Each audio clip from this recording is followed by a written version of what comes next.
correct me if I'm wrong, is this the first film in the series to use the word zombie? Do they use the? I did.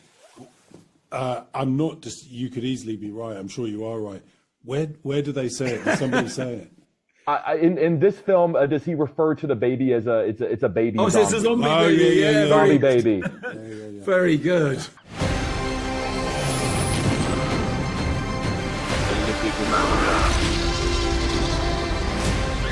Where we're going, we don't need roads. Gentlemen, I've got to tell you, this movie is an absolute masterpiece. I'm obsessed with it. Thank you for taking the time. I appreciate you. Oh, thank you very much. Mr. Boyle, I'm going to start with you. I was wondering if you remember the first time you called action on 28 Days Later, and I was wondering if you could compare that to the last time you called cut on 28 Years Later. Just the difference between the two moments, your relationship with the story, and also who you are as a filmmaker. Oh, wow. Well, I do remember the first time shooting on 28 Days Later, because we filmed the opening sequence, which people love so much. We filmed that separately from the rest of the film. We shot it over 6 mornings, very early mornings, for only a couple of hours each day, because that was the only time the traffic was light enough to give us any chance of controlling central London. So I remember very much that the first day with Killian was on the bridge, was on the Westminster Bridge. Yeah, and it was rainy. It was a bit rainy. It wasn't raining, but it had been raining. And I remember thinking that, that's a shame. But anyway, and then the next 5 days were blazing, low, early morning sun. So we were very lucky. And I remember we put it together, didn't we? And we looked at it, and you could see that you thought, it's not often you think like this, where you look at a section of a film and you think, yeah, that works. Yeah. Right off the get-go. Do you remember what happened when we shot near Downing Street? Yes, they came out, didn't they? Yeah, all the cars came tearing out. So we set up the cameras on the street that Downing Street is off, which would be the equivalent of shooting next to the White House. And there had just been a mortar attack. Oh, the IRA. On Downing Street, like a few weeks before, I don't know, some reasonably short time before. And so we set up all these camera positions on buildings and stuff, and suddenly, police cars came tearing out of Downing Street saying, "What the hell are you doing? Who are you?" But it's an interesting comparison about just what in quarter of a century ago, just how relaxed it all was. Yeah, you could just set up a film crew right there, next to where the Prime Minister lives. And people come along and say, explain yourself, what are you doing? They don't just shoot you. Yeah. No, they just shoot you, I think. It would have been very different doing it now, yeah. Anyway, and finishing 28 years later, we did a pickup, and I do remember it because Alfie, who plays the character Spike, when we first worked with him, his shoe size was 6.5. And when we did the pickup, his shoe size had gone to 9.5. In just what appeared to be a few months. He'd had one of those growth spurts that guys do. And he'd changed, he suddenly looks more like a man and all that kind of stuff. So I remember having to get him to huddle in a bunker while we did our pickup, yeah. That's unbelievable. Thank you guys for telling me that story.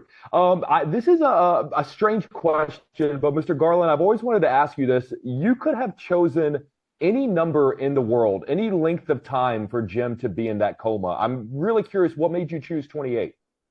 It's just a number that crops up. So I think it might have something to do with sort of moon or menstrual cycles or something like that. But really what it was that in the old days, probably before your time, I think, if you ordered something, it would say allow 28 days for delivery, because nothing came very quick. And there was a sort of general number they'd give out, which was always 28 because it was 4 weeks. And it might come in 20 days or it might come in 32, but it said allow 28. So for some reason, this number 28 had a funny kind of significance. That's it. And I remember they said to us, don't use that title. because there's a Sandra Bullock movie called 28 Days, which is a romantic comedy, and people will get confused when they're booking. And we'd already made it by then. We'd made it, and it's the caption at the start of the film, and it's got a role to play in the film. Yeah, very much. We couldn't change it, so so we didn't, and thankfully we've done all right, and Sandra's still in the business, so we're all good. Yeah. Everyone, though, I got to say, I watched that Sandra Bullock movie and I was like, the infected are going to come out at any moment. I just know it, any moment.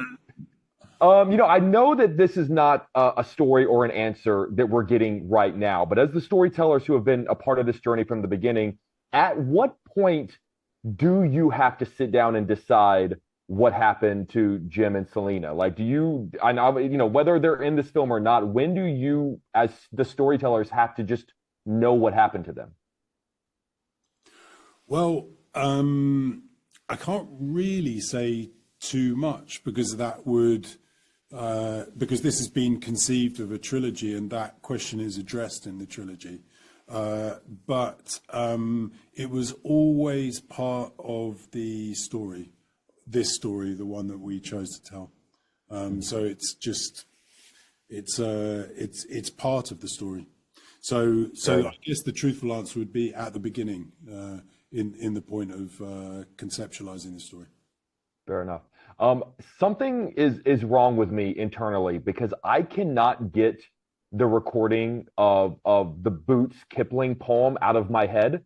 It's so unbelievably unsettling, but also so weirdly catchy, and I can't figure out why. I'd love to get the story on how you guys came to use it and what you think it is about that recording that is just so strangely unsettling in this film. It is extraordinary, isn't it? And especially to a very highly sophisticated modern audience. This is a recording from 100 years ago whose quality, technical quality, is obviously far below par of what's acceptable these days. And I'm sure that's one of the reasons that it cuts through. Its distinctiveness is its imperfection, but its passion is clear and is hypnotic.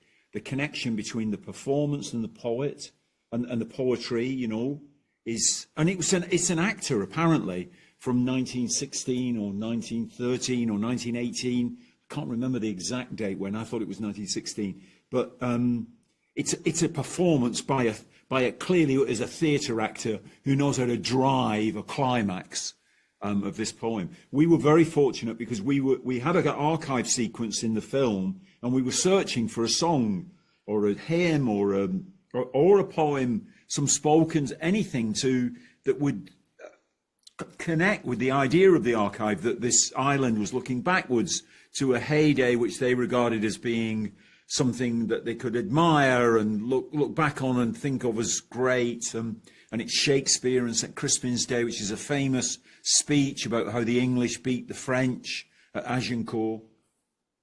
And we hadn't found anything that fitted really.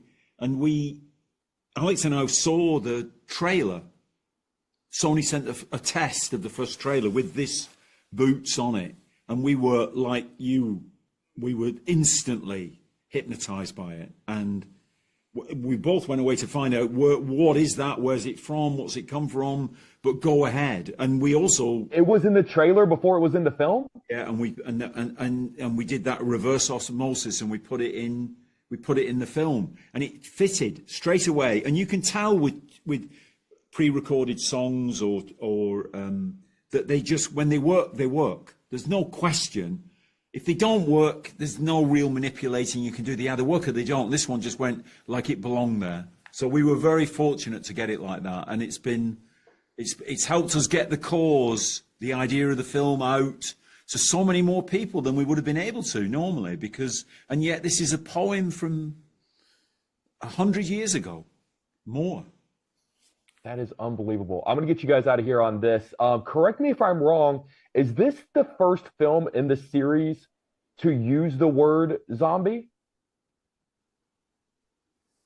Do they use the... I did. I'm not just... You could easily be right. I'm sure you are right. Where do they say it? Did somebody say it? In this film, does he refer to the baby as it's a baby Oh, zombie? it's a zombie Oh, baby. yeah. Zombie baby. Very good. I was curious as to each of your relationship with that word because obviously in the film in the past it's been infected. He improvised that. I don't know, to be honest. But what I felt was I never objected to the word because although these guys were not supernatural, they weren't reanimated dead people. I always thought, yeah, it's a zombie movie. I mean, it's from that genre, it's in that lineage, it's aware of the George Romero stuff and all the other films, and it was just a twist on it, just a spin on it. But also, if it's the Swedish guy, I mean, I should know this, but we should know this. But if it's the Swedish guy, he's bringing all sorts of information, sort of from the outside world, like information about life, about Amazon drivers and people getting their faces augmented with collagen and stuff like that. And so it's sort of appropriate that it would be him saying it. Yeah, it is, isn't it? Yeah, because that's what people would say. They're like, oh, yeah, Britain got overtaken by zombies. That's I what think they'd say, I think he improvised it though. I He could have think done, he could have done. because he had to create something as he backs away, Yeah. so that he gets into position for that Samson pulling him out of the train. Yeah. Yeah, it's probably improv. Yeah. Guys, I cannot begin to express how much I worship this film. Sony let me see it on the big screen, and I begged for a couple extra minutes with you guys. So I'm truly, genuinely grateful for your time. I love both of your work, and this is a real honor for me. So seriously, thank you for the time. Very kind. Thank you. Very kind. Thank you. Good to see you guys.